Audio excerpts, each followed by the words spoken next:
Good morning, everybody. I'd like to welcome you to the special meeting for the tabling of the 2020 budget, the Ottawa Police Services Board, Agenda 14, for Wednesday, 6th of November, 2019. I'd like to start with the confirmation of the agenda, that the Ottawa Police Services Board confirmed the agenda of the 6th of November, 2019. Is that confirmed? Are there any declarations of interest? Seeing none, the first item of business is the 2020 draft operating and capital budgets, and we have a presentation on that.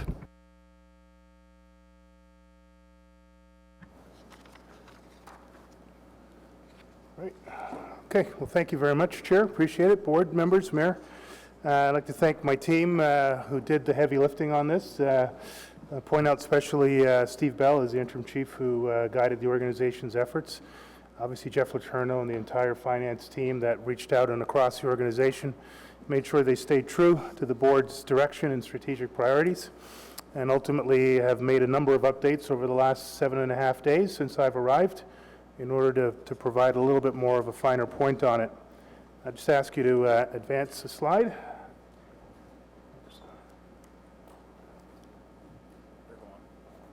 Okay, great. So just a rough agenda. I will only be speaking in the first part of it, giving context and operational priorities. Turn things very quickly over to Jeff, who will walk you through the rest of the process, the actual operating budget, the draft operating forecast, and then the draft capital budget and forecast, and then timelines for implementation. Next slide, please.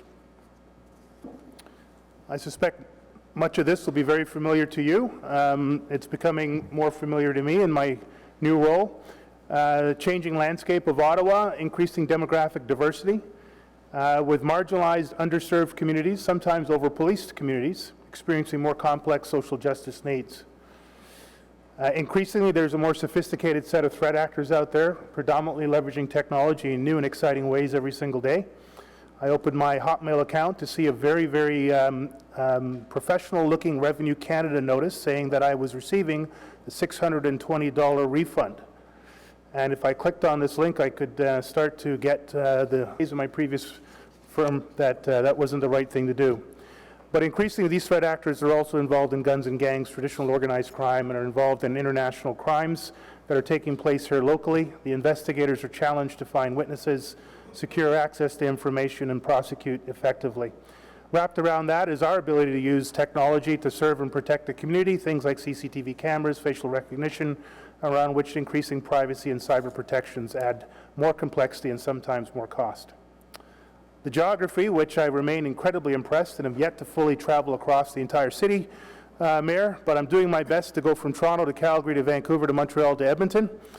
2,796 square kilometers, 83 kilometers wide, 80% rural and 20% urban, which requires very customized and different approaches to policing while having a centralized control and accountability system. And then finally, and not least, decreasing police to population ratio. At this point, 1 officer to every 549 residents, with a 12% population growth over 2011 to 2018. I'm going to bridge from that last point to the next slide.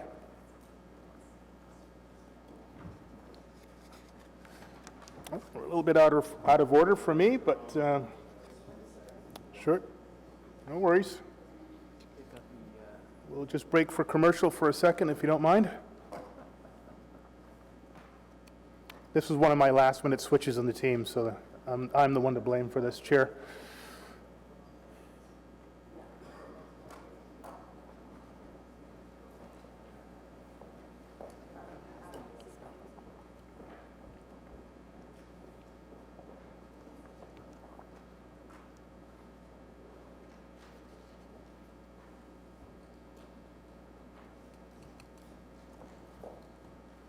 Okay, well, while they're finding the slide, let me continue on. I'll speak to the numbers and then they'll magically appear and then you can have something to highlight with. I use the police to population number with some reservation. I understand it's a key metric, not just here in Ottawa, but across the country. But it often doesn't tell a full and rich enough story. Once that slide comes up, you will see that, one of my concerns is making sure that we're benchmarking Ottawa against similar types of jurisdictions. Certainly those who have a better police-to-population ratio, there we go, places like Montreal, Edmonton, Winnipeg, Vancouver, Toronto, Calgary, and even to a degree Peel, are primarily urban centers. And so population density creates a different dynamic in terms of police service delivery and relative effectiveness and therefore resourcing. Regions like Waterloo, York, Durham, Halton, and I would to some degree at this point say Ottawa, which is a very healthy mix of rural and urban, have different levels of density and therefore different dynamics around police to population, relative effectiveness and resourcing. At this stage of my tenure, I'm not prepared to make any other analysis beyond that, except to say we need to be really careful when using any metric to make sure we're putting it as close to context as possible. I am at this point more confident to look at the Violent Crime Severity Index, which is the final column, and where Ottawa rates at the lowest end, almost at the lowest end on police to population, we are at the higher end in terms of the Violent Crime Index. And my only comment there is clearly there's some good work going on in this city, largely by the men and women of the Ottawa Police Service, but equally by their partners and the men and women in the community who work with us, because we are able to suppress crime and in many cases in suppressing conduct successful investigations and prosecutions. So we're early days in me getting my head around the numbers and being able to reflect my thoughts around that. I've had some great inputs, but certainly there is no doubt. The city has grown at a faster rate than the number of officers. There is increasing pressure for us to be smarter and use our resources better, and this budget represents the latest effort to reach that level of efficiency and effectiveness. If we go to the next page. Board strategic plan, which I fully embrace, as does my command team and throughout the organization. Number one bullet point for me still remains number one, and I'll get on that a little bit later on. Supporting our members in all that it means, from recruiting the right quality and quantity and diversity in the organization, to making sure they're properly coached, trained, developed, deployed, held to account, rewarded, and when necessary, sanctioned. But most importantly, their wellness and their morale. And I'll touch on that a little bit later on. Advancing community policing. And that's not policing a community, that's policing in a community, with a community, for a community. And again, focusing particularly on one aspect of a broad range of community policing activities, but neighborhood policing being one that I think has equal value and is equally anticipated, desired on both halves of the equation, officers wanting to be in that position, supported by the full organization, and community members wanting officers doing that type of particular activity within their communities. Modernizing the work environment, and that's everything from the application of technology through to good business processes to just quite frankly how we treat our members with respect and dignity.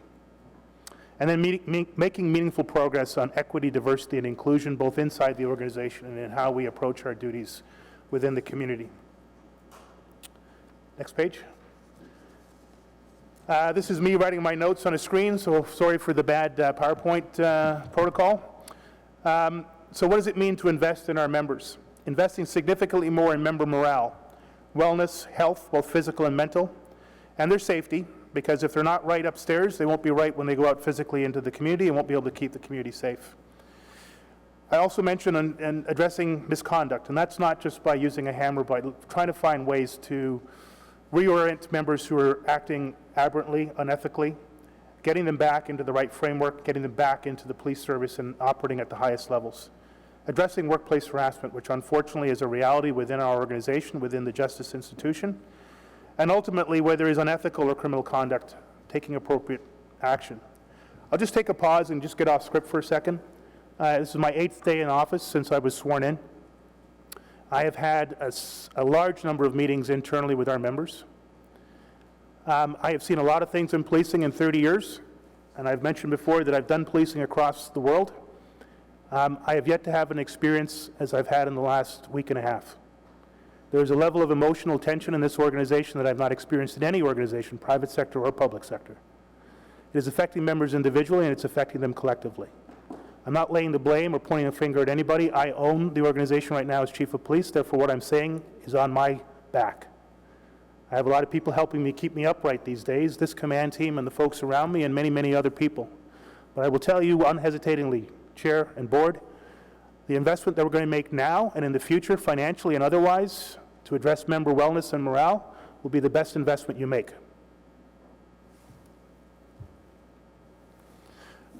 We're going to improve our HR and talent processes to better recruit, hire, coach, train, develop, and deploy our members to achieve improved capacity, diversity, and equity in all areas and at all ranks of the organization. And we're going to more effectively employ evidence-based, agile, data-driven strategies to advance modernization, improve performance collectively and individually, reduce risk, and demonstrate both financial and social return on investment. From a financial standpoint, you're going to need to see that these projects are actually delivered on time, on budget, and within scope. From a social standpoint, it has to make people feel better and their lives more enriched as a result of it. And I think both indicators are critical for us to track and demonstrate success on.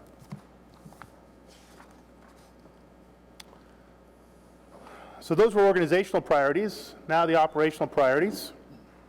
We're going to advance neighborhood policing and community partnerships to improve crime prevention, public trust, community safety, and well-being, as well as advance the diversity, equity, and inclusion piece. I want to just break those down a little bit for you. I'm sure you're well aware of it, but just if you could indulge me a little bit.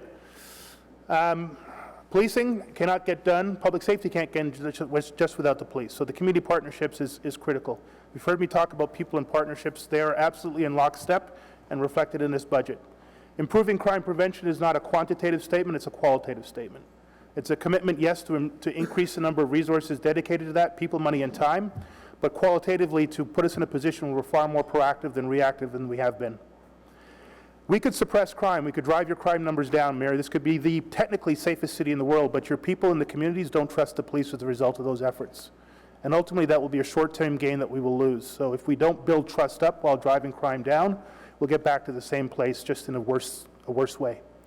So as crime goes down, we must see trust coming up, confidence in policing, confidence in the resources allocated to policing, that they're being spent in ways that, again, produce financial and social return. Community and safety well-being, again, it's not one of those nice-to-have things. It's now legislated under the new Police Service Act. It's a requirement, Mayor, of you and your council and all of your general managers for us to work together collaboratively and collectively, share information, do things different, and achieve differentiated outcomes as a result of it. Early days for every single police agency, municipality, and region. No one's leading the charge, per se. I'd like to see Ottawa at the very front of that parade very quickly. I've had some conversations with the city staff. There's already some things in motion. Again, grateful to Steve Bell for not waiting on this. I think we're in a good position, but it's going to take some focus and attention, and we're going to do some cool things. We're going to use evidence-based, intelligence-led strategies to build capacity, again, to suppress, investigate, and prosecute offenders involved in gun, gang, and drug-related street violence. I can tell you on my brief patrol last Friday, I was involved in gun, gang, and drug-related street violence. As of yesterday, our bikes and beats, combined with our gas squad, arrested the third outstanding suspect for my activities on Friday.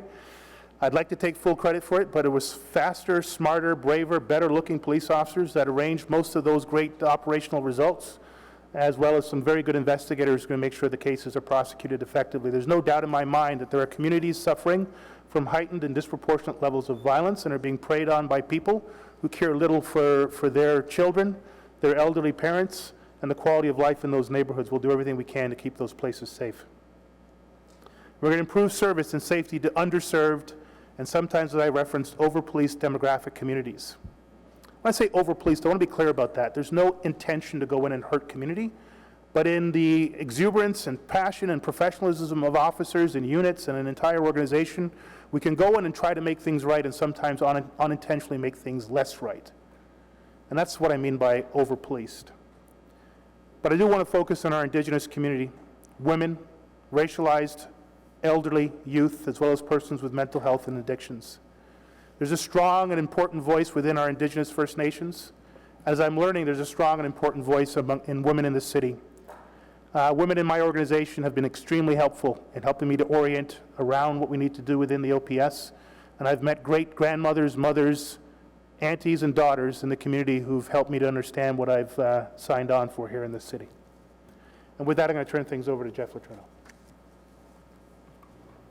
Thank you, Chief. I will now walk you through more detail on the draft budget. This draft budget is in line with the board's direction and provides the necessary operating and capital requirements as identified by Executive Command. Highlights of the draft budget include continuation of the Swan Staffing Growth Plan. This involves an investment of 30 additional officers in community policing, outreach and recruiting, and community development. The budget also leverages provincial funding to add 2 additional officers to our Guns and Gangs section, enhancing gun suppression efforts. The budget provides funding for the implementation of a permanent Equity, Diversity, and Inclusion Office and the implementation of the EDI Action Plan. The plan focuses on building meaningful culture change within the OPS, strengthening partnerships, and improving community trust and confidence in the service. The budget makes key investments to equip and support our members, including a $4.2 million investment in member wellness programming, continued funding of the modernization roadmap and facility strategic plan, along with investments in our fleet to replace aging vehicles and improvements to the in-car configuration to enhance officer effectiveness. The budget includes a $12.7 million operating requirement, which is funded by a 1.5% assessment growth, along with a 3% increase in the police tax rate, which is in line with the board's direction. $2.2 million in efficiencies and savings are included in this budget. These efficiencies were achieved through the back office integration initiative as directed by the board during the 2019 budget process. These were achieved through internal administrative service improvements and realignments, along with working with the city to leverage administrative services, processes, and technology. The budget also includes continuation of the funding strategy developed with the city, which involves an increase in red light camera revenue of $1.3 million, along with $2.4 million in one-time funding. This one-time funding is enabled by the operating surplus the service is forecasting for 2019. The Swan Staffing Plan, I'll walk you through the history on the Swan Staffing Plan now. From 2010 to 2015, there were no increases to the sworn complement. From 2016 to 2019, 105 officers were added to the complement, along with an additional 12 gun violence officers funded through provincial grants. The 2020 budget being tabled today includes an investment of 30 new officers, along with 2 additional gun violence officers funded by the province. The Sworn Staffing Plan included in the forecast includes an investment of 30 additional officers per year for the 2021 to 2023 period. These investments will be made with a focus on improving operational capacity in a way that ensures social and financial returns on investment. The following slide summarizes the details underlying the $12.7 million operating requirement increase and are categorized in accordance with city budget reporting guidelines. Maintaining existing service levels creates an incremental requirement of $10.1 million. Staffing costs make up the majority of this increase and includes a provision for negotiated pay increases, the cost of members moving through their salary steps, and members qualifying for various levels of responsibility pay. Other drivers of this line are inflation on materials and supplies, pay-as-you-go reserve contribution increases for fleet replacement and facility strategic plan. Also included in this category is the red light camera funding, along with the one-time funding from the city. The 30-officer growth plan creates a $4.4 million requirement. This includes the compensation costs of the officers as they are hired over the course of the year, along with the cost of uniforms, equipment, vehicles, and training to properly equip them. Also included is the annualized compensation costs of the growth officers hired in 2019. The budget includes a pay-as-you-go increase of $1.3 million to fund the modernization roadmap, partially offset by $800,000 in operating expense savings from the program for a net increase of $500,000. The budget includes $2.2 million in efficiencies, which are achieved through the back office integration initiative, which I discussed earlier.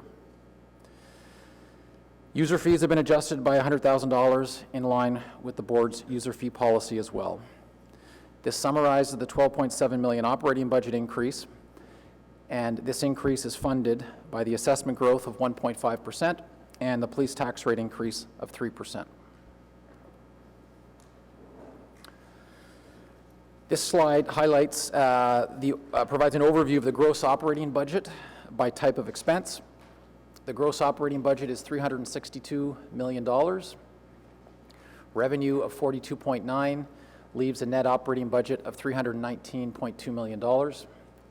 The gross budget can be broken down as follows. Compensation makes up the majority at 82%. Materials, supplies, and services at 8%, financial charges of 7%, and costs with the city make up the remainder of 3%, and those costs are related to city functions such as facilities and fleet maintenance, legal and procurement as well. This next slide identifies some of the key numbers for the 2020 budget all on one slide. Some of these I've mentioned already, but the budget increase is $12.7 million. The net operating budget of $319.2. These are funded by an assessment growth of 1.5% and a police tax rate increase of 3%, and the resulting impact on the tax increase of the average household would be an $18 increase, bringing the total police tax cost for the average household to $625 for 2020. I'll now move on to the forecast. As part of the annual budget process and based on a recommendation from the city's Auditor General, the OPS does provide a 3-year forecast for information purposes. This forecast is based on trends and known information at the time. The forecast maintains the sworn staffing growth plan of 30 officers per year. It includes continuation of the back office integration initiative with additional efficiencies in 2021 of $1 million, and reflects a police tax rate range increase of between 3.3% and 4%. I'll now move on to capital. The OPS capital budget aims to provide an adequate capital envelope to ensure that assets such as fleet, facilities, and information technology are replaced as required to ensure effective police operations. For 2020, the draft capital budget request is $35 million. The capital budget is broken down into 3 categories. Renewal of assets totals $11.1 million and consists of investments in fleet replacement, IT infrastructure and telecom, and facilities lifecycle. Growth investments total $17 million and include the final amounts for the construction of the South Building. Strategic initiatives total $6.9 million and include investments to fund the modernization roadmap, facility and security initiatives, along with costs to support the sworn officer growth in 2020. And in terms of funding, the 2020 capital budget will be funded from an almost even split of pay-as-you-go reserve funding and debt. The 10-year capital requirement is estimated at $260 million and ranges from a high of $43 million in 2025 to a low of $16 million in 2026. Renewal of assets consumes over half the amount and is funded entirely from pay-as-you-go funding, along with a small share of revenue from the sale of assets. The growth category is $31 million and includes the final construction amounts for the South Building, land costs, along with specialty fit-up costs. And the strategic initiatives category is $97 million. The largest project within the 10-year time frame is a new central patrol facility, which is estimated to cost $43 million. Funding for this category will come from debt and pay-as-you-go reserves. Moving on to the timetable, the 2020 draft budget is being considered and tabled this morning with the board and city council. A finance and audit committee meeting is scheduled for November 14th, where public delegations are welcome. The board will receive further delegations, consider, review, and approve the budget at the November 25th board meeting, and city council will consider, review, and approve the budget on December 11th. That concludes the presentation. Before opening for questions, I would just like to take a moment to recognize the efforts of the finance team, the quick work by the team to fix the presentation earlier. I appreciate that, gentlemen. In terms of the team, Kathy Murray, John Sweet, Sheila Hamilton, Val McCallum, and Owen Bell, along with Heather Fisher and Catherine Knott from an admin support perspective, played a significant role in getting us to this point. Further to this, I would just like to take a moment to recognize Wally Salem, our Manager of Finance. Wally's sitting at the table here in front of us. This will be Wally's last budget with the OPS, as he plans to retire in January after a 34-year career. I'm not sure I'm ready to let him go yet, but... Not sure you have a choice. I'd like to thank Wally for his significant contributions to OPS over his career, and also personally thank him for all his support, especially helping me on board to the OPS 3 years ago. Congratulations, Wally. You'll definitely be missed.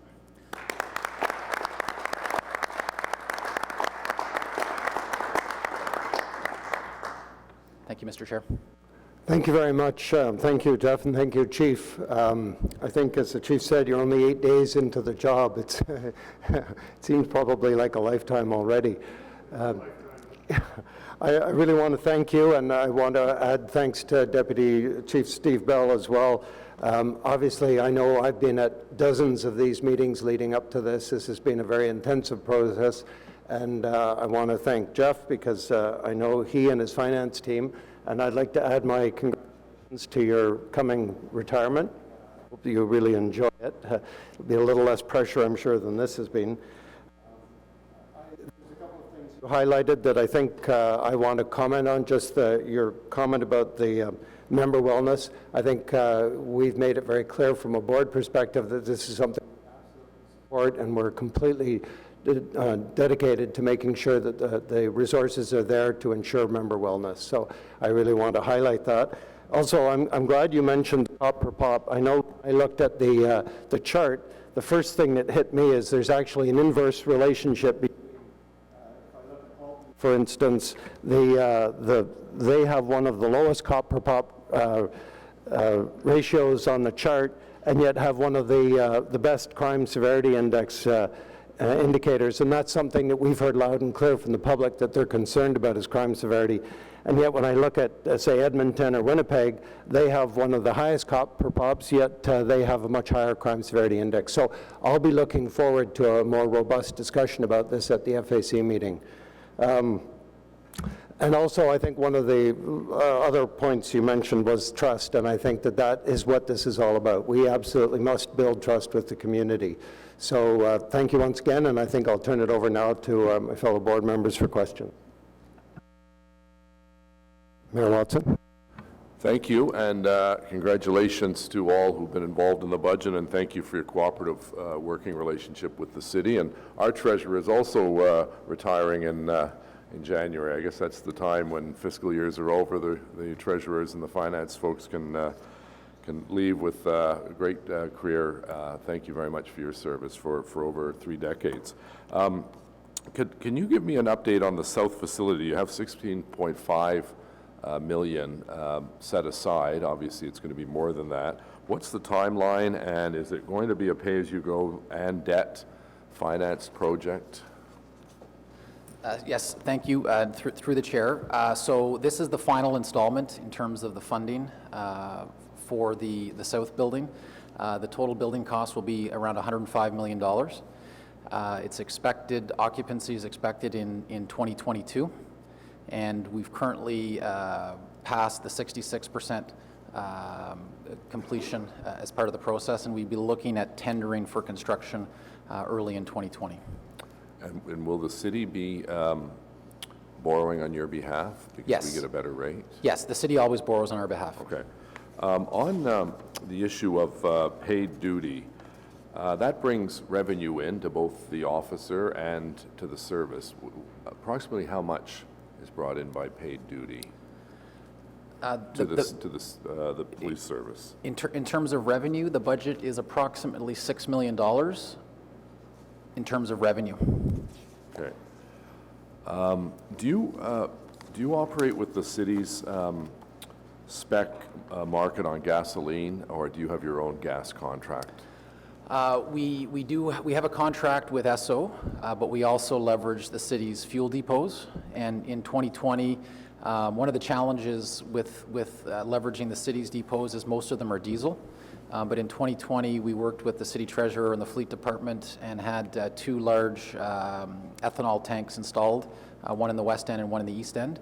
And we're leveraging, we typically buy, in the past, about 5 to 10% of our fuel is used through city depots, with about 90% with Esso, and we're looking at the optimal range there.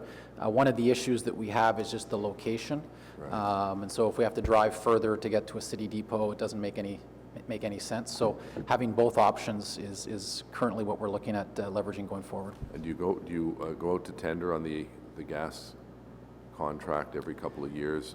How long has Esso been operational? Can we work a better deal? Yeah, so we haven't gone to tender since I've been in office. I can go back and I can answer that question for you when the last time that contract was tendered. maybe we should look into that, because gas is such a commodity up and down. It could be a way of saving. You know, you use a lot of gasoline, obviously. I noticed it's rare to see a police car anymore. I see police SUVs. I'm assuming an SUV costs more than a car. Is it an issue because you now have to carry so much equipment that the cars are not sufficient? Is there a new policy that we're just buying SUVs? You know, what's the cost differential in terms of an SUV's gas bill versus a sedan? So the fuel economy difference isn't material. There is a slight higher cost for the SUVs, a few $1,000s per vehicle. However, Ford no longer makes a police-rated sedan. Right. Really the only option for us from a sedan perspective is the Dodge Charger, and we have a patrol advisory group that works with our fleet team, and the Charger is a small vehicle. And so the recommendations from our frontline and our patrol group with our fleet team was to go forward with the Explorers. Chief, I've had the pleasure of getting into one of those cars with my new gear. I'm 5'11". I used to be 6 foot. I don't know what happened to the other inch. And I could barely squeeze into that thing, and I was not carrying the full range of options that most of our officers are. And there's a few officers that you've hired in the last little while, Chair, that are a little bigger than me. So there is a significant wellness comfort factor, the ability for them to put their seatbelts on to keep themselves safe, get out on time to execute an operational activity. And I'm sure the people sitting around me could give you a lot more examples, but this is a significant issue around the office that most of our frontline people occupy. That's a fair point. Final question is, we reached an upload agreement on court security, and the total cost was finalized in 2018.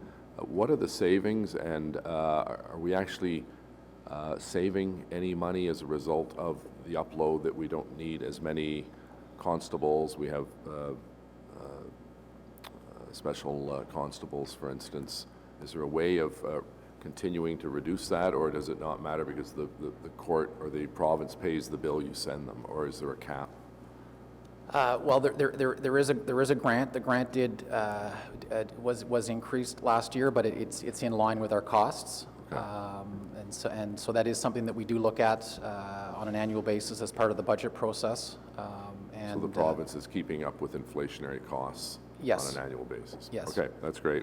Anyways, it's a very good roadmap, and thank you very much for, Chief. I know we've got you diving in the deep end in less than a week, but I think this is a very progressive document, and as the chair said, I think your emphasis on wellness will go over very well with the officers and the greater community. So congratulations, Jeff. Thank you very much, Chief. And I know Steve did a lot of the heavy lifting until you got here, and to your staff, my sincere congratulations. Alors, félicitations à tous les personnes qui sont responsables pour cette budget, et merci pour votre coopération avec les fonctionnaires de la ville d'Ottawa et vos collègues ici à le service de police. Merci. Merci beaucoup. Thank you, Mayor. Member Norman. Thanks, Chair, and thanks to you, Jeff, Steve, and Chief, for a nice presentation. I have a quick question to the Jeff first and next to the Chief. On page 10, you have described efficiencies of 2.2 million, which is due to the back office integration. So that efficiencies of 2.2 will be reflected in 2020 budget, or will be spread in different years? These will all be realized in 2020. So then I must congratulate you for this, bringing these efficiencies to the budget. Thank you. Next is to the Chief. Chief, we will be hiring 30 officers per year. So are we dedicating some of the officers to the community policing, or that is one area which is lacking? It is important to bridge the gaps between the community and the police. Yeah, absolutely. First of all, in this year's deployment, we're looking at adding 2 additional neighborhood response teams.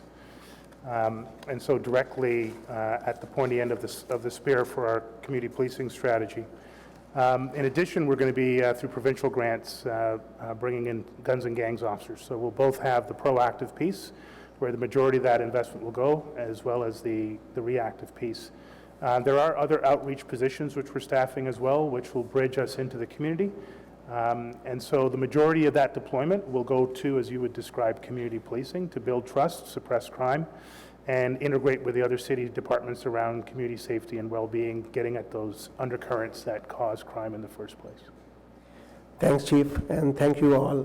Can I just make one more comment? It may be self-evident, but phase one of the efficiencies produced that number, but we're not resting on our laurels. Jeff is already looking at what we can do in the future, and there's some ideas that we're going to be putting forward, obviously through the process chair.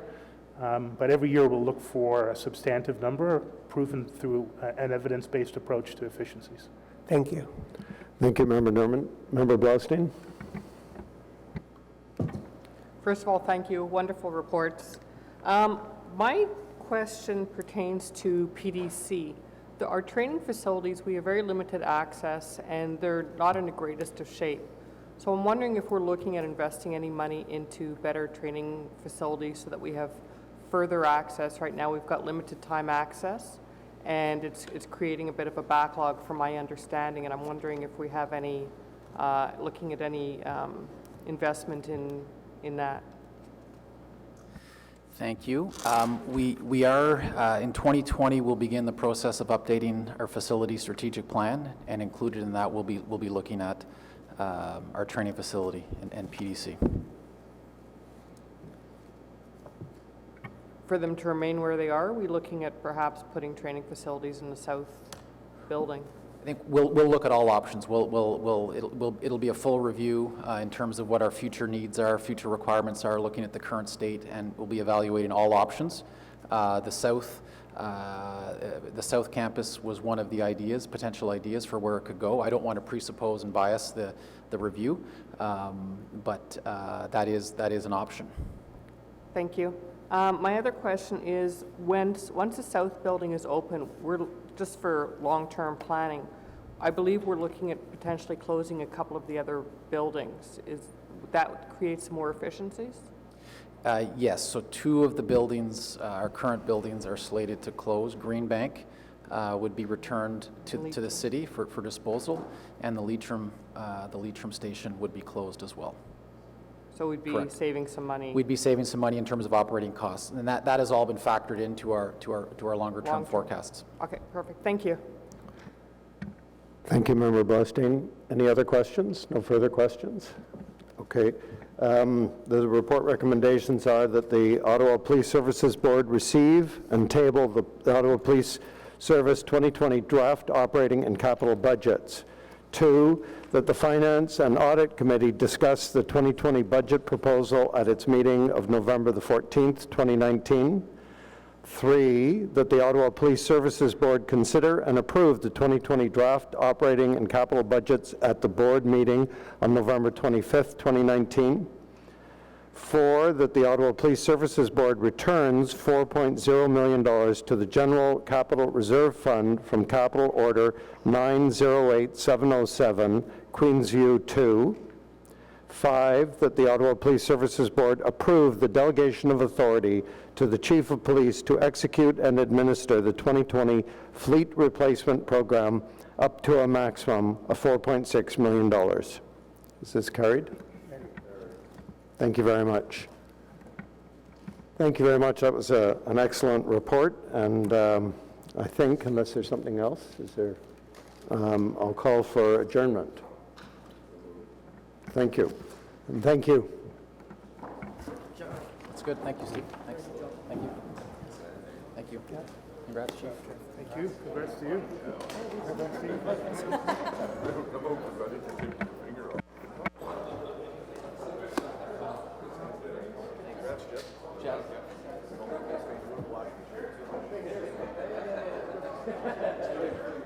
Don't take off on us now. You should say. He starts moving.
Yes.